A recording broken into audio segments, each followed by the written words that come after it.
News counter पर पहली खबर बताए, लेकिन उससे पहले एक बड़ी खबर आ रही है। पीएम केयर्स फंड का डाटा सरकार ने जारी कर दिया है।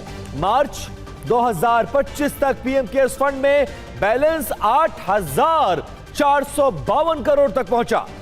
साल 2023-24 में 1,279 करोड़ रुपए की बढ़ोतरी हुई है। घरेलू दान से एक साल में मिले हैं लगभग 475 करोड़ रुपए। कोविड के दौरान बनाया गया था PM cares fund. PM cares fund में साल में फिक्स डिपॉजिट से 469 करोड़ रुपयों का ब्याज भी कमाया। सेविंग बैंक्स अकाउंट से ये कमाई 5.77 करोड़ रुपए थी। आमोद राय फोन लाइन पर हमारे साथ जुड़ गए हैं। आमोद, पीएम केयर्स फंड का डाटा रिलीज किया गया है और लगभग 8,000 करोड़ को यह पार कर गया। क्या डिटेल्स और क्या और डाटा आपके पास?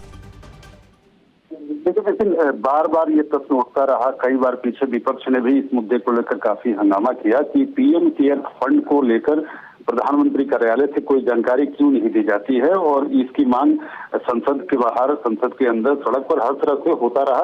लेकिन इसको अभी फिलहाल पहली बार पीएम केयर फंड के बारे में कोई जानकारी साझा की गई है। पीएमओ की जो साइट है, पीएमओ इंडिया, उसके ऊपर इस पूरे बैलेंस शीट को डाला गया है और उसमें साफ तौर पर जो दिखाया गया है, जो लिखा गया है कि इस साल 31 मार्च तक 8452 करोड़ रुपए इसमें बैलेंस पड़े हुए हैं पीएम केयर फंड में। और साथ ही ये भी बताया गया है कि इस साल अब तक इसमें जो इंटरेस्ट का जो पार्ट है 469.38 करोड़ इसमें एड ऑन हुआ है। तो एक जो लगातार ये बात कही जा रही थी कि पीएम केयर फंड के बारे में डिटेल मिलनी चाहिए, उसकी जानकारी मिलनी चाहिए, उसके पैसे कितने उसमें हैं, तो उसको लेकर सरकार ने सजगता दिखाते हुए 2024-25 का ऑडिट रिपोर्ट जारी किया है। उम्मीद की जा रही है कि आगे भी जिस तरह से ये रिपोर्ट जारी किया गया है वेबसाइट के अंदर, आगे भी अगले साल से ये रिपोर्ट आता रहेगा। बिल्कुल, और हर साल अब इस तरह की रिपोर्ट जारी की जाएगी। इसको लेकर विपक्ष तमाम सवाल खड़े कर रहा था, लेकिन अब इस डाटा और डिटेल्स के बाद तमाम सवालों के जवाब सबको मिल गए। बहुत शुक्रिया आमोद इस जानकारी के लिए। राष्ट्रगीत वंदे मातरम की दो अलग अलग कार्यक्रम और उसकी तस्वीरें हम आपको दिखाने जा रहे हैं, क्योंकि इस पर टक्कर हो रही है और यह पूरा चक्कर वोट बैंक का नजर आ रहा है। अब आपको तस्वीरें दिखाते हैं। कार्यक्रम अलग है, शहर अलग है, लेकिन चर्चा एक ही बात की है कि वंदे मातरम के साथ ऐसा सलूक क्यों किया जा रहा है। गोवा में मल्लिकार्जुन खड़गे की सभा में वंदे मातरम शुरू तो हुआ, लेकिन पूरा होने से पहले रोक दिया गया। वहीं ठाणे में शिंदे के कार्यक्रम में वंदे मातरम का फिल्मी वर्जन बज गया और कार्यक्रम में मौजूद लोग करीब 4 मिनट तक वंदे मातरम के सम्मान में खड़े रहे। अब गोवा में कांग्रेस की मीटिंग में अधूरा वंदे मातरम गाया गया। पार्टी के पदाधिकारियों और कार्यकर्ताओं ने शुरुआती 2 छंद ही गाए। अहम बात यह है कि इस दौरान कांग्रेस के अध्यक्ष मल्लिकार्जुन खड़गे भी मंच पर मौजूद थे। कांग्रेस के कार्यक्रम में पूरा वंदे मातरम नहीं गाए जाने से एक बार फिर से इस पर सियासी बहस शुरू हो गई है। बीजेपी कांग्रेस पर हमलावर है, तो वहीं मल्लिकार्जुन खड़गे ने भी बीजेपी पर जवाबी हमला किया है। खड़गे ने कहा है कि जो बीजेपी कहेगी वही राष्ट्रीय मानक नहीं बन जाएगा। जो महात्मा गांधी जी वंदे मातरम गाते वही मैं गाया, जो जवाहरलाल नेहरू गाए थे वही गा।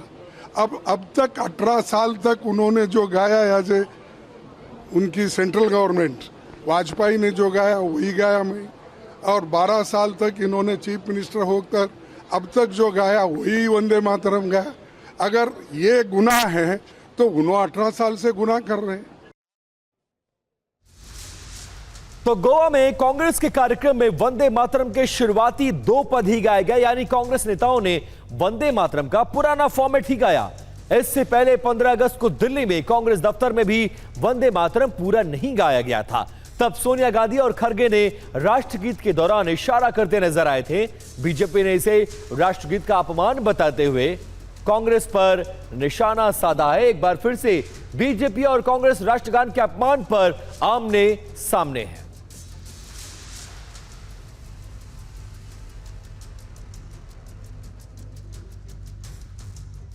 अब आपको समझाते हैं और बताने की कोशिश करते हैं कि वंदे मातरम का मतलब क्या होता है और इसे किस हिस्से को लेकर कुछ लोगों को आपत्ति है, बताते हैं आपको। देखिए कुछ डिटेल्स हैं। वंदे मातरम का मतलब सबसे पहले समझिए। वंदे मतलब नमन करना होता है और मातरम का मतलब मां होता है, यानी मां को नमन करना। अर्थ यानी भारत माता को नमन, और वंदे मातरम गीत में मातृभूमि की वंदना की गई है। पूरे वंदे मातरम में अब विवाद का पहलू क्या है वो भी जानिए आप जरा। 2 छंदों में मातृभूमि की सुंदरता की तारीफ है, बाद के छंदों में धार्मिक प्रतीकों का जिक्र है। यही हिस्से बाद में अब विवाद का कारण बन गए हैं। मुस्लिम नेताओं ने इस हिस्से पर आपत्ति जताई थी और एक बार फिर से जिस तरह से गोवा से लेकर दिल्ली में से गाया जा रहा है, कुछ हिस्से रोक दिए जा रहे हैं, उसको लेकर अब आपत्ति और विवाद खड़ा होता नजर आ रहा है। अब इस मुद्दे पर बीजेपी और कांग्रेस के बीच जुबानी जंग शुरू हो गई है। बीजेपी की तरफ से रविशंकर प्रसाद ने मोर्चा संभाला तो कांग्रेस का पक्ष रखा पवन खेड़ा ने। सुनिए दोनों ने क्या कुछ कहा। कल खरगे साहब जब गोवा गए तो वहां भी पार्टी के कार्यक्रम में 2 स्टैंजा ही गाया गया। आज हम पूरे कांग्रेस की मानसिकता पर एक सवाल उठाना चाहते हैं। कांग्रेस अगर इस तरह की हरकत करती है तो कृपा कर करके वो भारत की आजादी आंदोलन का एकमात्र ठेका लेने का अपना दम बंद कर दे। तब वंदे मातरम इन्हें गाली लगती थी, आ गए अब मुंह उठाकर कहते साहब वंदे मातरम गाना होगा। अरे हो कौन तुम? इन्होंने जनगण मन का विरोध किया, इन्होंने वंदे मातरम का विरोध किया, इन्होंने तिरंगे का विरोध किया, इन्होंने संविधान का विरोध किया। अब आए हमें शक्ल दिखाने। अगर मुंह खुलेगा हमारा, ये शक्ल दिखाने काबिल नहीं रहेंगे।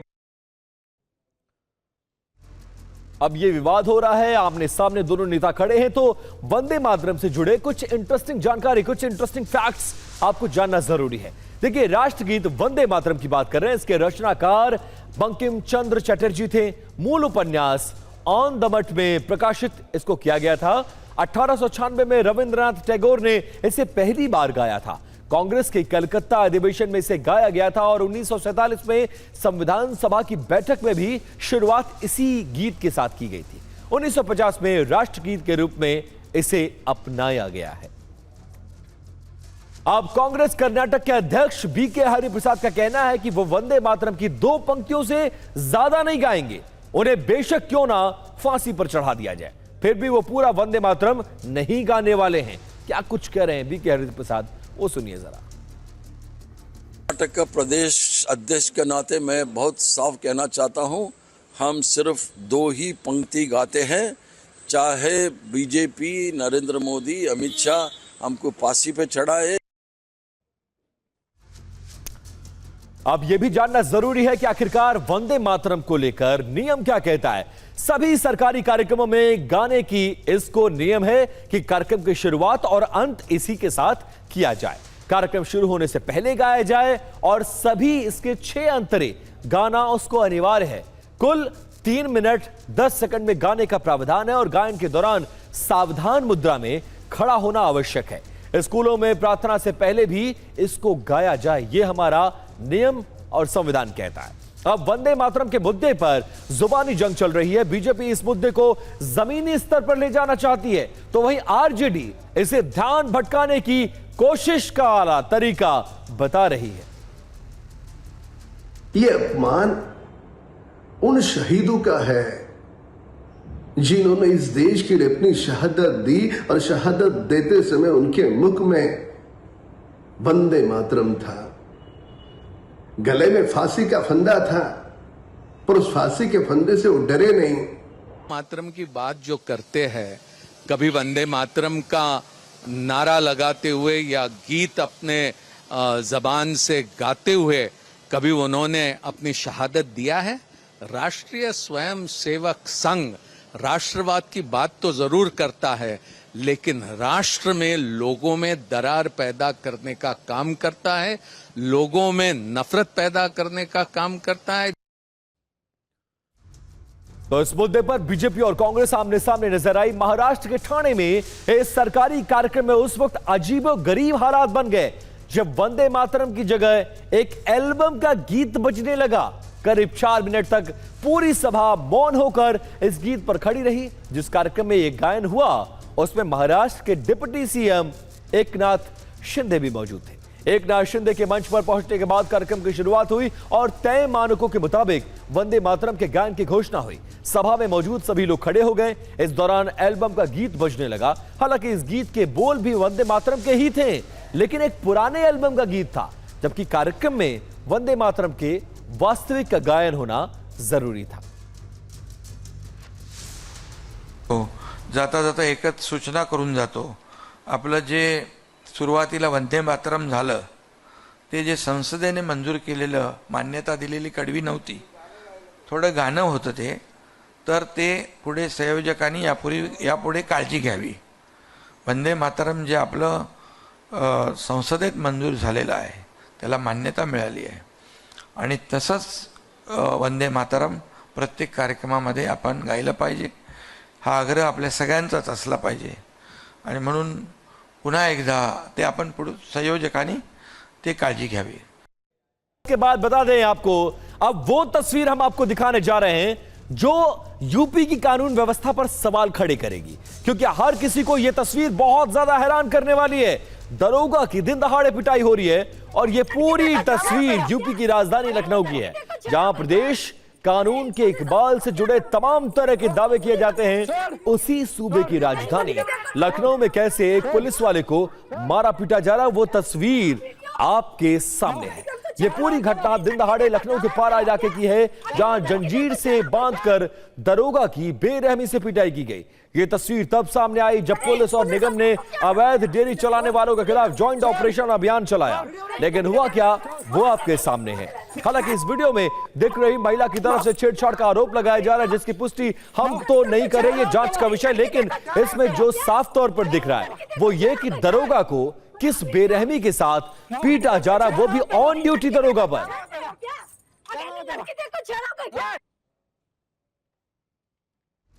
अब दरोगा पर हमले से जुड़ी यह तस्वीर सामने आई तो आज पुलिस और निगम का भी जवाबी एक्शन देखने को मिला। आज फिर से पुलिस और निगम की टीम पारा पहुंची, जहां बड़ी तादाद में भैंसों को कब्जे में लिया गया।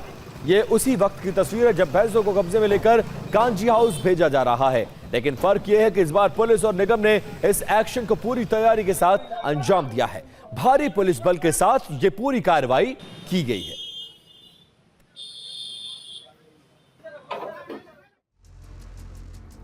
तो अब इस खबर से जुड़ी हुई दो तस्वीरें आपके सामने हैं। एक तरफ अवैध डेयरी चलाने वालों के खिलाफ पुलिस का एक्शन है, जिसके जवाब में दबंगों की तरफ से हिंसा की गई, पत्थर चलाए गए, जंजीर से बांधकर दरोगा को बेरहमी से पीटा गया। और दूसरी तस्वीर इसके बाद पुलिस के जवाबी एक्शन का है। करीब 100 भैंसों को कब्जे में लिया गया है और किस तरीके से अब पुलिस मुस्तैद है वहां।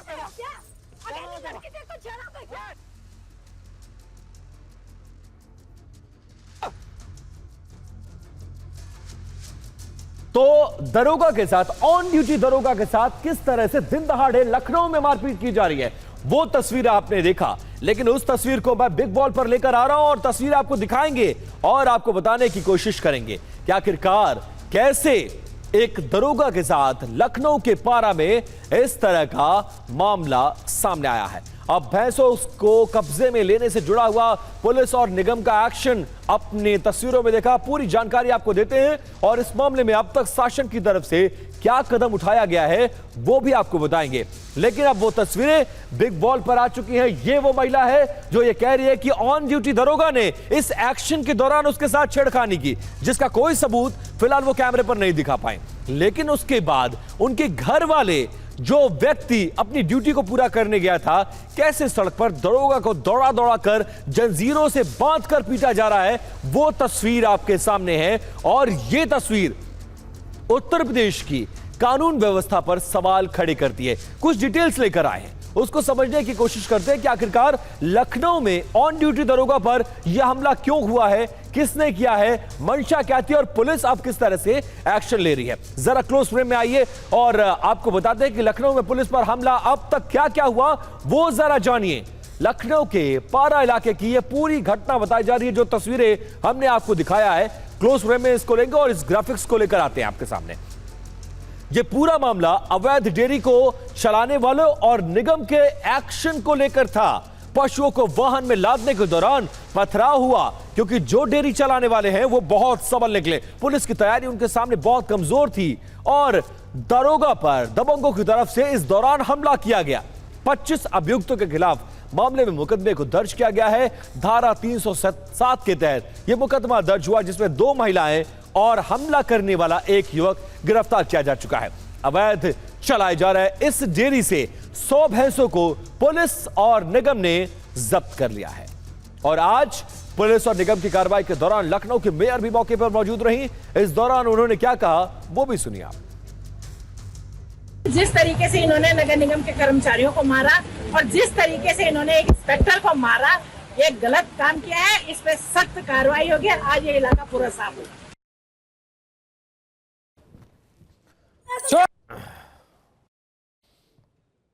आखिरकार पूरे 65 दिन बाद एसआईटी ने अपनी फाइनल रिपोर्ट सरकार को सौंप दी। जरा ब्रांडिंग वॉल चेंज करिए इसके।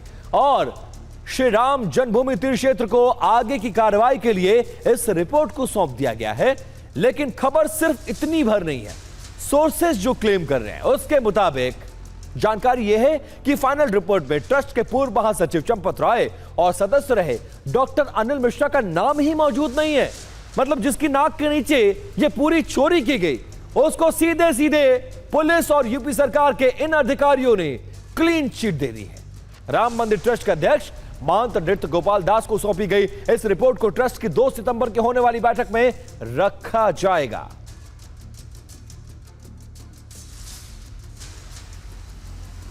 और अब आपको बताते हैं कि यूपी सरकार की तरफ से गठित एसआईटी की इस फाइनल रिपोर्ट में आखिरकार क्या कुछ है, सोर्सेस क्या कह रहे हैं। राम मंदिर चढ़ावा चोरी का यह पूरा मामला था। एसआईटी की फाइनल रिपोर्ट आ चुकी है। चंपत राय और अनिल मिश्रा को सबसे अहम इसकी फाइंडिंग यही है कि इन दोनों ने कुछ भी नहीं किया। जिसकी नाक के नीचे सब कुछ हुआ, जिसने अपॉइंटमेंट किया, जिसके अपॉइंटीज ने चोरी की, जिसका सीसीटीवी फुटेज है, जिसके जरिए 80 लाख रुपए बरामद भी किए गए, उनको क्लीन चिट। दूसरी बात, चंपत राय अनिल मिश्रा पर कोई आरोप नहीं लगाया गया। गिरफ्तार 8 लोगों पर ही सारे आरोप है। ट्रस्ट की निगरानी की व्यवस्था में गड़बड़ियों का हालांकि जिक्र किया गया है। चढ़ावे की गिनती के दौरान अनियमितताओं का भी जिक्र है। काउंटिंग को लेकर बैंक की लापरवाही का भी जिक्र है। काउंटिंग निगरानी इंतजामों में सुधार करने की सिफारिश की गई है। तो मिला जुलाकर 65 दिन की जांच, 2 बार यह एसआईटी बनी, तमाम अधिकारियों को शामिल किया गया, बार बार अयोध्या के दौरे किए गए। लेकिन उसमें यह बात निकलकर सामने आ रही है कि चंपत राय और अनिल मिश्रा बेगुनाह हैं।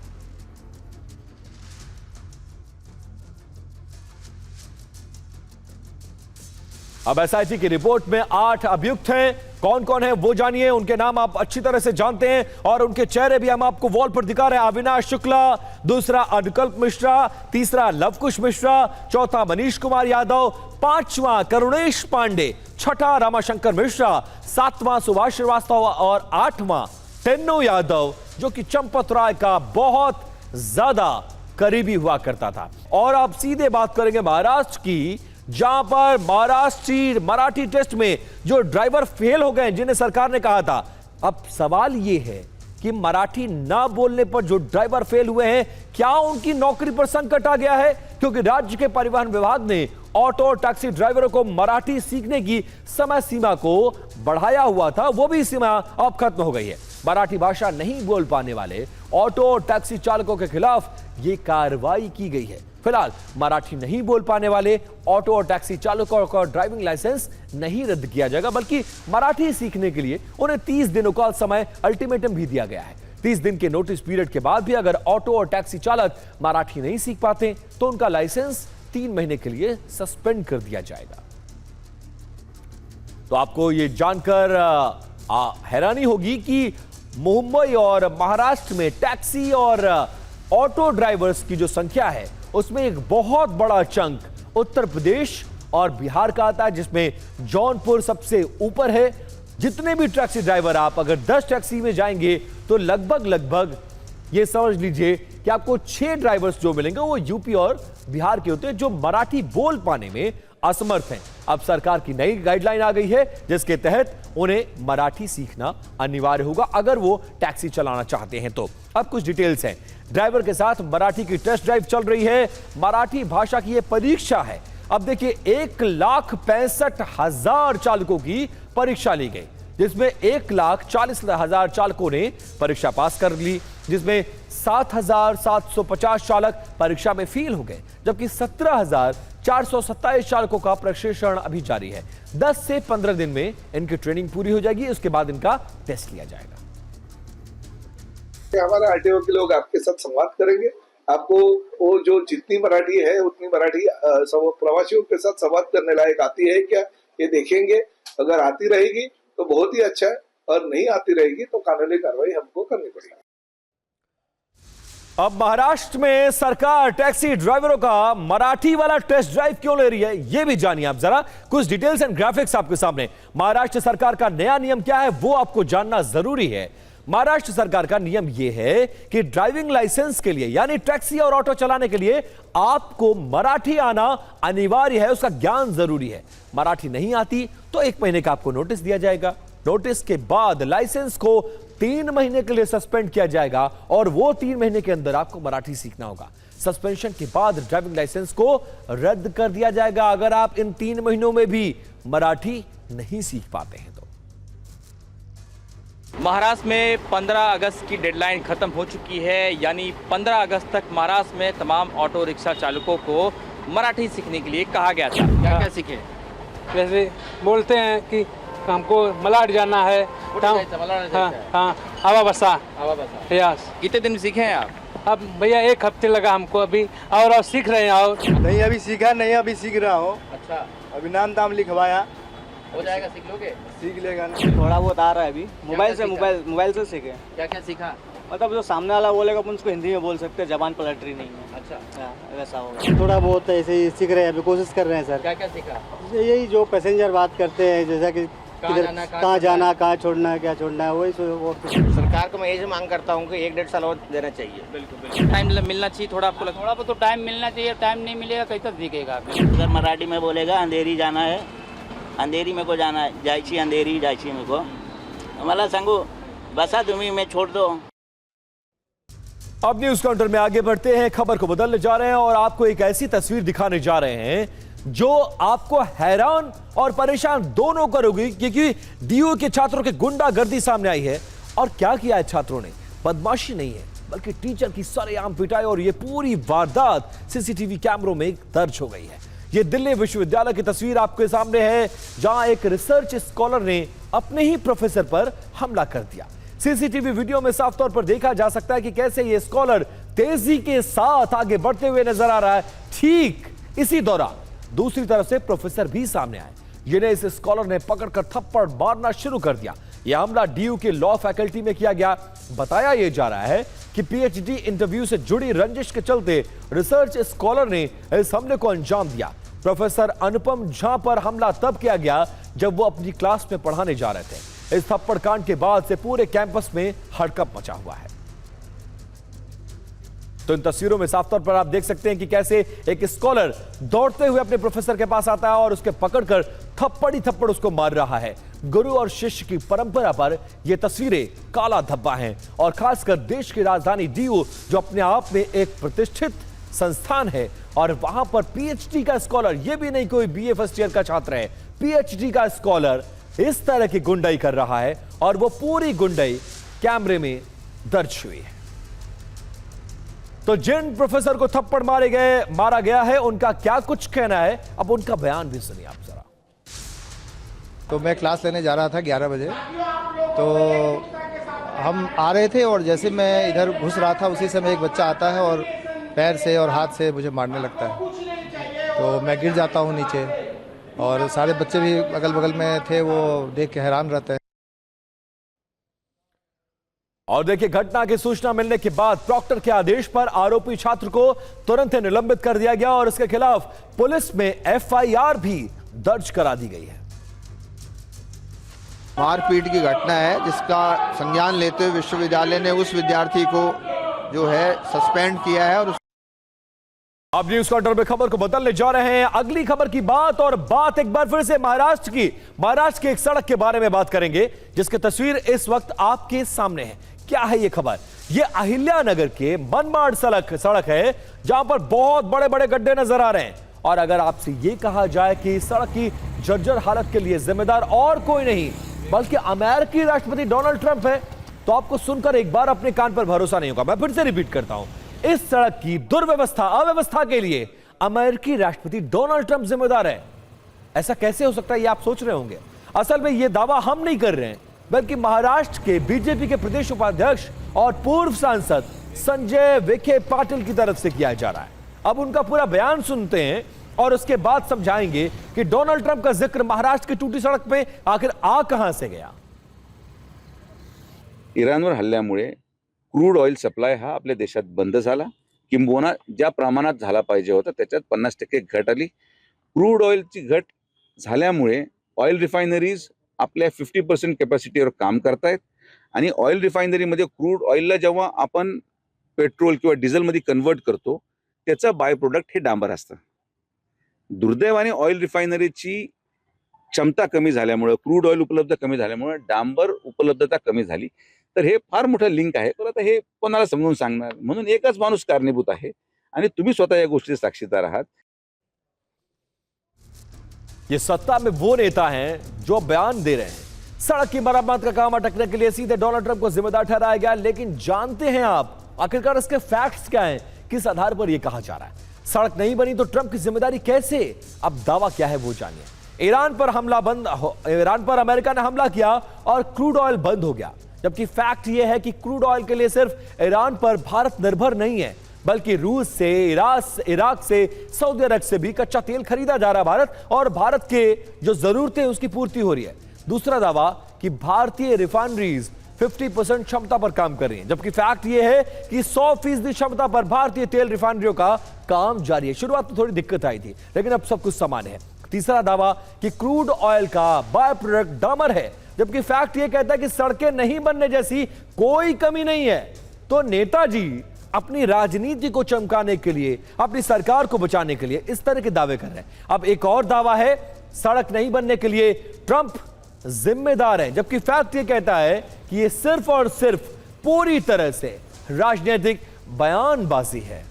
मैदान और पहाड़ के इलाकों में बादल फाड़ आफत की, ये देखिए जल प्रहार की इन तस्वीरों को देखिए, और ये उत्तराखंड के ऋषिकेश की तस्वीर है।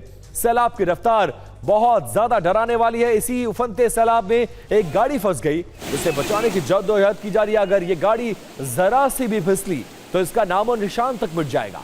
और आप ये समझ लीजिए कि शीला बैराज रोड पर एक मैक्स गाड़ी उफनती बीन नदी में पलट गई। इस गाड़ी में 2 युवक सवार हैं जो नदी के तेज बहाव में बहकर एक सीढ़ीनुमा बांध पर अटक गए। सूचना मिलने पर एसडीआरएफ की टीम ने मौके पर पहुंचकर कड़ी मशक्कत के बाद दोनों युवकों को सुरक्षित बाहर निकाला।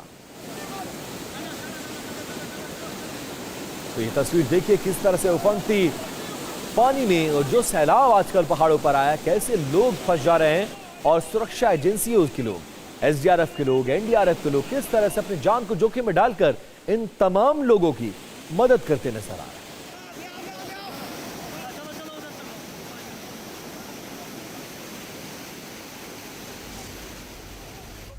और उत्तराखंड के देहरादून में बारिश के बीच ट्रैकिंग के दौरान कुछ छात्र मुश्किल में पड़ गए। अचानक नदी का जलस्तर बढ़ने से ये रास्ता बंद हुआ तो सभी जंगल में फंस गए। फिर क्या हुआ, अब इन तस्वीरों में देखिए किस तरह से तेज बारिश के बीच जंगल में ये छात्र फंसे हुए हैं। ऐसे में एसडीआरएफ देवदूत बनकर वहां पर पहुंचे। उफनती नदी में के ऊपर पाइप से रेस्क्यू ऑपरेशन को चलाया गया। रेस्क्यू किए गए सभी छात्र यूपीईएस के हैं और इनकी हालत अब स्थिर बताई गई। अब बात उत्तर प्रदेश की कर लेते हैं, जहां के प्रयागराज में भी बारिश ने लोगों का जीना बहाल कर दिया है। इतनी बारिश हुई है कि कई इलाकों में जल भराव हो गया है। प्रयागराज के रिहायशी इलाकों के साथ साथ पुलिस स्टेशन में भी बारिश का पानी घुस गया। प्रयागराज के जॉर्ज टाउन थाने में बारिश का पानी भर गया। लोगों के घरों में भी पानी घुस गया है, जिससे लोगों को भारी परेशानी झेलनी पड़ रही है। जल भराव के चलते स्कूलों में कक्षा 12 तक के छात्रों की छुट्टी कर दी गई। अब आपको मध्य प्रदेश के पन्ना की तस्वीर दिखाते हैं। देखिए कैसे उफनते नाले में ये बाइक बह रही है। सैलाब की चपेट में 3 जिंदगियां फंस गई। बताया जा रहा है कि अमरछी मार्ग पर उफनते नाले को पार करते समय एक महिला समेत 3 लोग तेज बहाव में बहने लगे।